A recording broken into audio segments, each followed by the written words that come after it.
On behalf of the African National Congress, we'd like to express our sincere condolences to the family of Comrade Terra Lekota.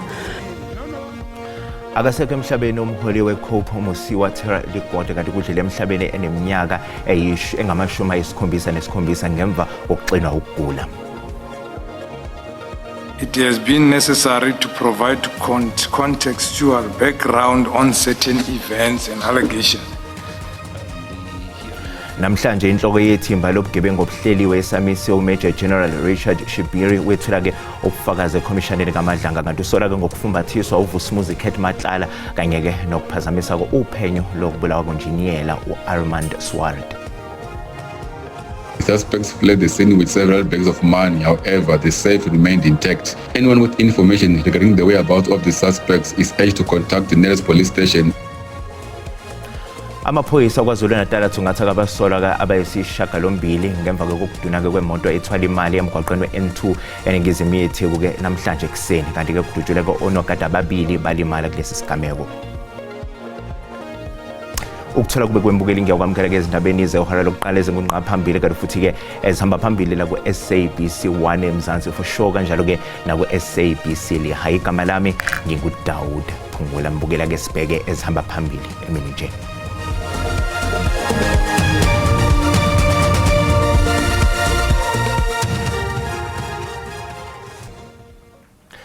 Udlule emhlabeni namhlanje umholi weCongress of the People uMosiwa Lekota kube seneminyaka engama-77 ubudala. Amaqembu ezombusazwe adluliswe kaMazenda uduze emndenini aphinde kamchaza njengobambe elikhulu iqhaza kwezombusazwe kulilo Lekota. I can confirm that we did receive the sad news early this morning of the passing away of Comrade Terra. Well, I used to call him Tate Lekota. Ngokusho kobambe njengomholi weCongress of the People bese kunesikhathi engene ephuma esibhedlela umholi walo leli qembu uMosiwa Lekota. Lekota waqala ukubona ilanga mhla ziyi-13 kuNcwaba ngo-1948 ube inkosana kubazali bakhe ababa nezingane eziyisikhombisa. Umengameli wezwe Cyril Ramaphosa uthi banomlando omude noLekota. Lekota and I have a long history of political activism. And we met at university and we were both expelled from university for our political activism. And we met again when we were both involved in the ANC. And he became a minister in our government. And through to political differences that are common in political life, he went off and formed his own organization.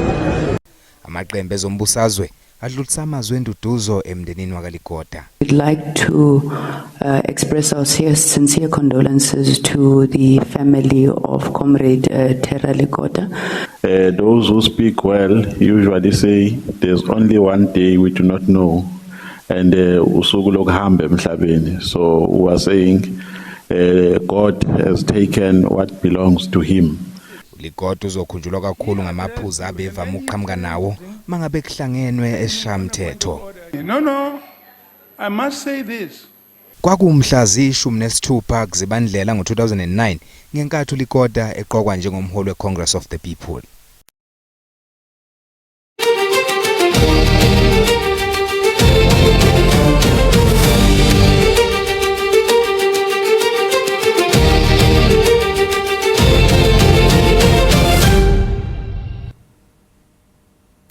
Usomabhizinisi wase-Northwest uBrian Mokhoti ongafikanga kukhomishana kaMadlanga ngomsombuluko ekhala ngokugula uxilisile namhlanje phambi kwesithangami. Usihlalo kwekhomishana umemezela ukuthi ngeke besazibekezelela izincwadi zodokotela ezedluliswa-ke yilabo abasuke bengafikanga phambi kwekhomishana. Isithangami kusibe sesiqhubeka-ke nofakazi omusha uMajor General Richard Shibiri oyinhloko-ke yophiko olwisana-ke nobugebengu obuhleliwe. Usihlalo wekhomishana ijaji uMbuyiseli Madlanga uchaze incwadi kaMokhoti kadokotela njengengathi shu ngenxa ukuthi ayicacisi lutho ngokugula obekumbambile. So I really apologize, but indeed I was very ill and very dizzy also. And I even insisted with the doctor that I so wish you can get me some medication so that by Wednesday, Thursday, I could be ready to come here, and it will never happen again. The medical certificates we get basically say nothing. Yours, Mr. Mukhodzi, says medical condition. Just saying medical condition, that's useless. Useless. And it doesn't assist us, and ordinarily, that's something we just cannot and should not accept. So help me God. Thank you, General.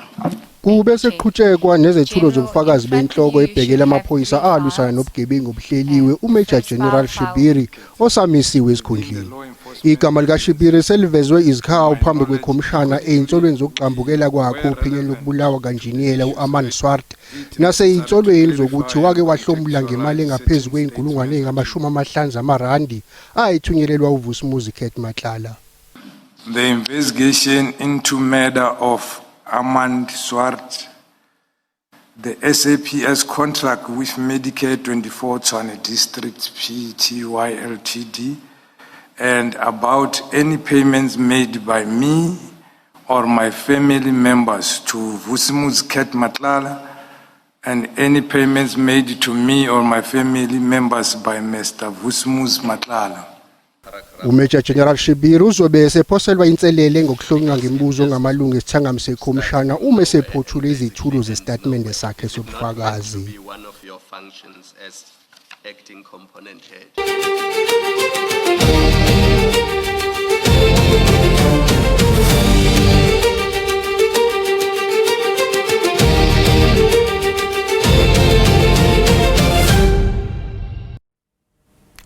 Lo wabe inhloko yophiko olubhekele ukushushisa amacala omphakathi iNPA esifundazweni eGauteng uAdvocate Michael Mashugha utshele ikomiti lasePhalamende eliphenya ngeSAPS ukuthi umphenyi wezomhlolo ozimele uPaul O'Sullivan kanye ke nomsizi wakhe uSarah Jane Trent babexambukela ke ekusebenzeni kophiko oluphenya ngezenzo zamaphoyisa iIPD ngesikhathi esakulesi sikhundla. Owabe eyinhloko yokushushiswa kwamacala omphakathi eGauteng uAdvocate Michael Mashugha udwebe isithombe esingesihle ngokuxambukela uphikweni oluphenya ngezenzo kanye nokuziphatha kwamaphoyisa iIPD. Utshele ikomiti lasePhalamende ukuthi ngo-2017 umphenyi wezobunhloli ozimele uPaul O'Sullivan kanye nomsizi wakhe uSarah Jane Trent babengene bagamanxa ekusebenzeni kwalolu phiko.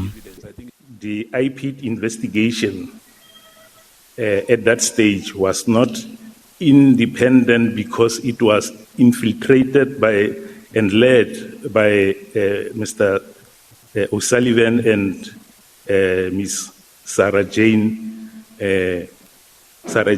Trent, who were not only not independent and biased, but who had a motive to falsely implicate General Patlani. Uthi ngesikhathi uRobert McBride esamisiwe njengenhloko yeIPD uSullivan wakhokhela izindleko zakhe zomthetho kanti unezinhloso ezithile. Immediately thereafter, in November, Mr. McBride was reinstated. Same time, O'Sullivan now approaches Mr. McBride and then involves himself in the investigations against the General Patlani. Isicau siyaqhubeka. Wait for tomorrow. iMiddle East isesimene esibucayi ke kulandela okuhlasela kweIsrael ke ngokubambisana ke neMelika behlasela ke iIran. Sikhuluma nje eMinab eIran sekuhlasela ke isikole samantombazana ngeyiqhumane kwashona kabafundi abangaphezulu kwe106. Iyaqhubeka nokuthatha elinye igxathu impi ephakathi kweIran, Israel neMelika kulokho kubambana ngezihluthu kwalamazwe sekushone amakhulu abantu nokubalwa umholi waseIran uAyatollah Khamenei oshone ngempela sonto kanye nabafundi besikole bangaphezulu kwe160. Umbutho wezokuvikela kwelaseIsrael usekubeka wacaca ukuthi awunazo izinhlelo zokukhumelana umlotha neIran. מהמקום הזה He says, from this place, pilots embark on attacks in the heart of Tehran. We are not stopping, not even for a minute. The rate and power of our attacks are unprecedented. Tonight, Air Force planes attacked the Iranian leadership compound, the most important and central command of the regime. Uhulumeni waseMelika wehlulekile ukubeka izizathu zokuthi kungani bekahle eIran kunalokho uthi bahlasela kuqala ukunciphisa izisulu nokuqinisekisa ukuthi lempi ayibhebhetheki kwamanye amazwe omhlaba. Well, most of the people we had in mind are dead. So, we had some in mind from that group that is dead. And now we have another group, they may be dead also, based on reports. So I guess you have a third wave coming in. Pretty soon we're not going to know anybody. Kusenjalo inhlangano yezizwe ithi kumele kusungulwe uphenyo oluphelele mayelana nokuhlaselwa kwesikole samantombazane eIran udalulwe lonke ulwazi oluhlobene nalesi sigameko. The fear, the panic, the anxiety experienced by millions of people in the Middle East and beyond is palpable and was entirely avoidable. The situation is worsening and widening by the hour, playing out our worst fears. Lempi isidale ukwesaba nokwehlukana kwembono kwabaholi bamazwe omhlaba njengoba ingase idale ukuphazamiseka emnothweni nokuhwebelana kwamazwe. Amaphoyisa esifundazweni KwaZulu-Natal athungatha abasolwa abayisishiyagalombili ngemva kokuduna kwemoto ethwala imali emgwaqweni we-N2 eningizimu yeTheku namhlanje ekuseni. Kanti-ke kudutshuleke onogada ababili balimala kulesi sigameko. Kumenze ukuhamba kwezimoto emgwaqweni we-N2 ngasenkampanini kaSimende NPC eThekwini. Kuthiwa amadoda behlome izingovolo ahlasele le moto adubula ebhekise kuyo yaze yama. Basebenzise iziqhumane ukuze bakwazi ukungena ngaphakathi. Onogada ababili balimele kulesigameko, oyedwa waphuthunyiswa esibhedlela ngendiza enophephela emhlane. Abasolwa kuthiwa babaleke ngezimoto ezimbili. The suspects fled the scene with several bags of money. However, the safe remained intact. Anyone with information regarding the whereabouts of the suspects is urged to contact the nearest police station or call our Crime Stop number 08600 101. NgoMeyi wonyaka odlule kwaba nesigameko esifanayo kule ndawo okwakunabasolwa abayishumi-nesikhombisa. Kwabulawa owesifazane oyedwa, kwalimala abantu abayishumi-nambili ababesemgwaqeni. Lokhu kwenzeka ngesikhathi abasolwa bebaleka endaweni. Onogada ababili bashaywa kanzima. Yize izibalo sakamuva zikhomba ukuncipha kokudunwa kwezimoto eziphatha imali, isifundazwe KwaZulu-Natal neGauteng sinezibalo eziphezulu. Bukeleke sisathe qhu eyitolo sizobuya nezinye izindaba unganyakazi.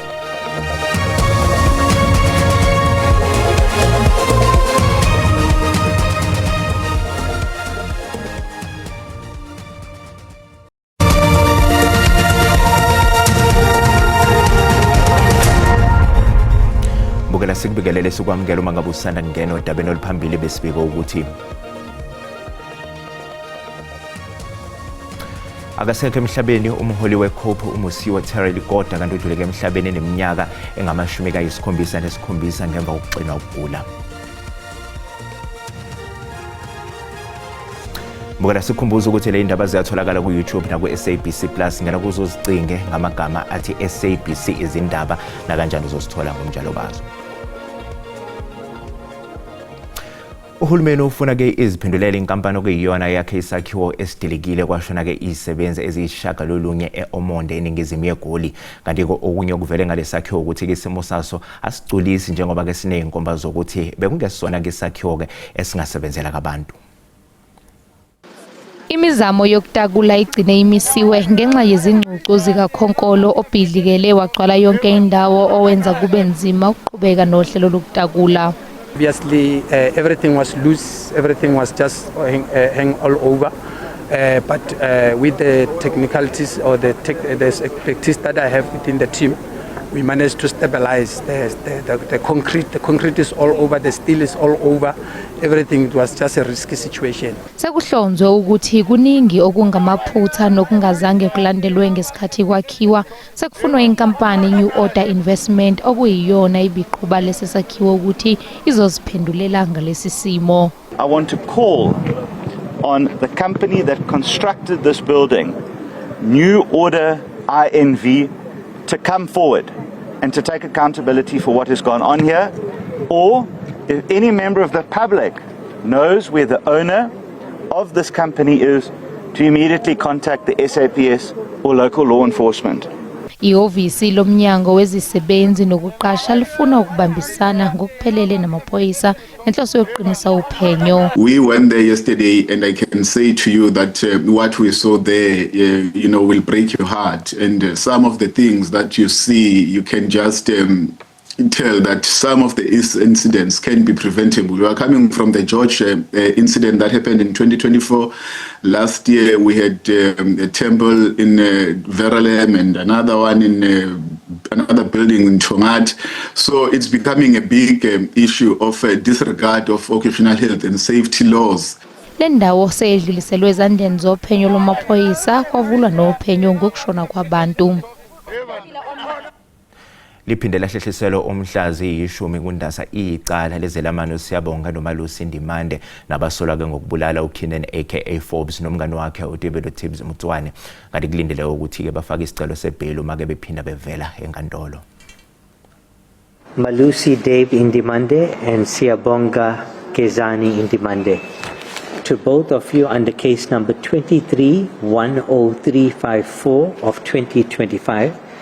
After much discussion and submissions, this matter will now be postponed until the 10th of April this year, back to Court 11 here in Durban for a formal bail inquiry. Thank you. Both of you will remain in custody, no bail fixed. Umsolo wesibili ecaleni lokubulawa kukaSenzo May wawusamile ekuthini umakhalekhukhwini wakhe wathathwa uMabhena noMogale ke ngesikhathi eboshwa. Utshela inkantolo ke ephakeme yasePitoli ukuthi umakhalekhukhwini wakhe wawuvuliwe, iWhatsApp ke noFacebook wakuvuliwe kanti futhi ke wawunedatha. Inkantolo ithi uBongani Danzi washayela ucingo uLebo okuyintombi yakhe izikhawu ezingaphezulu kwenkulungwane. Siqala siphene silungise lapha ngokose enkantolo. Hayi ukuthi kwaxhumana mina na ifoni yayisemaphoyiseni uMabhena noMhane. Yebo inamba yakhe ngangayisave inamba yakhe ngiyazi ngekhanda ngalezi ikhadi. Angithi le number la uLebohile bayifonela ngithi ayibone online angithi ku WhatsApp no Facebook. Sikhumbule futhi phambi kokose enkantolo ukuthi mangiboshwa mina wamtshena ngalutho amaphoyisa ukuthi ngiyami njengomuntu wayekhona endlini. Ubuzwe ukuthi umuntu wayeshayela ucingo uLebo kungabe wayeyazi kanjani inombolo yakhe uma ingekho ohlwini lwezinombolo zakhe. Lento simple phambi kwesenkantolo mawuthola imisikole efonela ngithi uyayifonela ubuyele kuya ngithi. Nawe nje phambi kwesenkantolo mangaringi ifoni yakho ngenamba ongayazi ma ikhoti iphuma uyathatha ifoni uyayifonela lo namba ufuna ukuzwa ukuthi ubani lo muntu. Uphinde wabuzwa ke ngezincingo azishayela umama wakhe phakathi kwaNhlangulana noMandulo wango-2020. Ngiyaphinda lapha phambi kwesenkantolo. Ngoba lento ngibuzwa ngiqonde straight uyazi ukuthi ifoni yami ayingekho ngilokho angufihli phambi kwesenkantolo. Ifoni yami ihamba ivuliwe idatha no WhatsApp ne Facebook ekhaya kunezingane zobhuti no WhatsApp no Facebook ngeke hlala umama zengamtshela ukuthi ifoni kababa omncane ivuliwe ngoba lapha kunabashana kunezingane zobhuti ekhaya. Umama uthatha ifoni uyayifonela ifoni yami iyaringa lona eyansayo ukuthi ayanswa banangazi ngoba ifoni yayiMabhena noMhane.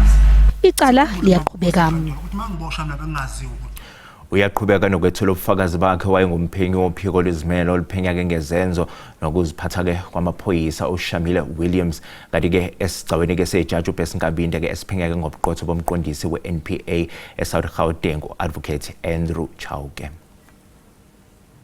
Owayengumphenyi wophiko le-IP oluphenya ngokuziphatha kwamaphoyisa uShamila Williams utshele isigcawu sikaNkabinde ukuthi amalungu ophiko lwasungulela ukulekelela amaphoyisa eseKhethomena ngesigameko zodlame embonini yamatekisi avuma icala kungelona elawo lokubulawa kukaSihlalo enhlangano yamatekisi kwamaphumulo uBongani Mkhize ukuvikela lamalungu aseKhethomena.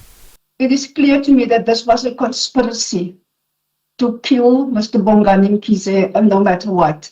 they must have decided that NIU was going to be the guys, the fall guys in this instance. And unfortunately for them, it didn't work because the post-mortem findings indicated differently, the ballistic indicates differently. Usihlalo lesigcawu uJaji uBess Nkabinde ubesebuza ukuthi ngabe sahlonzwa inisibhamu okusolwa ukuthi sasetshenziswa ukubulala uMkhize. Then the 9mm parabellum, was it ever tested? Yes, ma'am, it's all been sent through to the ballistics. What were the results? I do not have the ballistic results. If the council can just alert me to which page that would have been. Lesigcawu siyaqhubeka.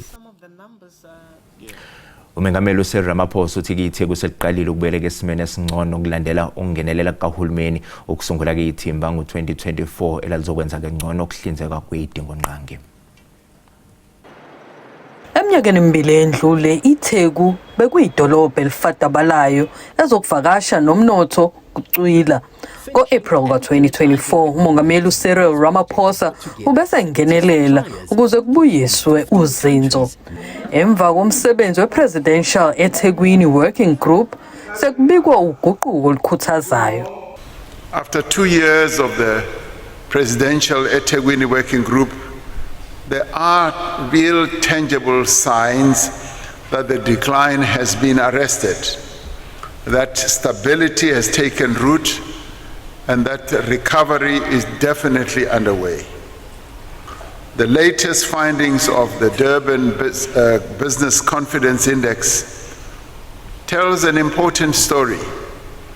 Business confidence now stands at the highest level recorded since the index was established. Phakathi kwezinto ezishintshile kubalwa zokuvakasha ngokunjalo nabamabhizinisi asebebuyelwe yithemba kuleli dolobha. Abavakashi abafike kuleli dolobha ngonyaka ondlule bayela lapha ku-1.2 million. Basebenzisa nemali elinganiselwa ku-2.7 billion wamarandi.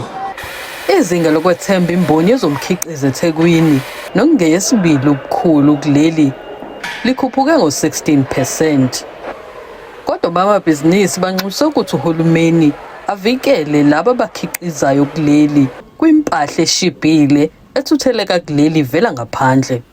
We're also concerned about the surge of illicit goods and counterfeit imports, which does threaten local manufacturing. Kanti ukushayela ihlombo uguquko selenziwe, umongameli umemezele ukuthi iTheku lizosingatha umhlangano wabaholi base-SADC ozoba ngo-August. Zanele Buthelezi, indaba enza SABC eThekwini.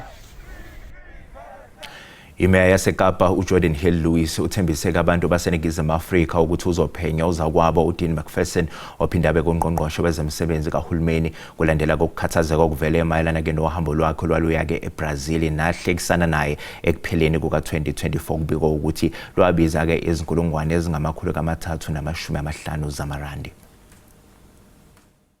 The DA must always differentiate ourselves from those who we are trying to replace. And we must do so clearly, loudly, and unmistakably. We must be the party of good government, of ethical government, of the responsible and wise use of public funds. And everyone must know it and be able to see it. So that is the standard that I will hold the party to if I'm successful in April. Bukela umhlahlo wesimo sezulu yalandela emva kwekhefu kwenyakazi.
sale kahle.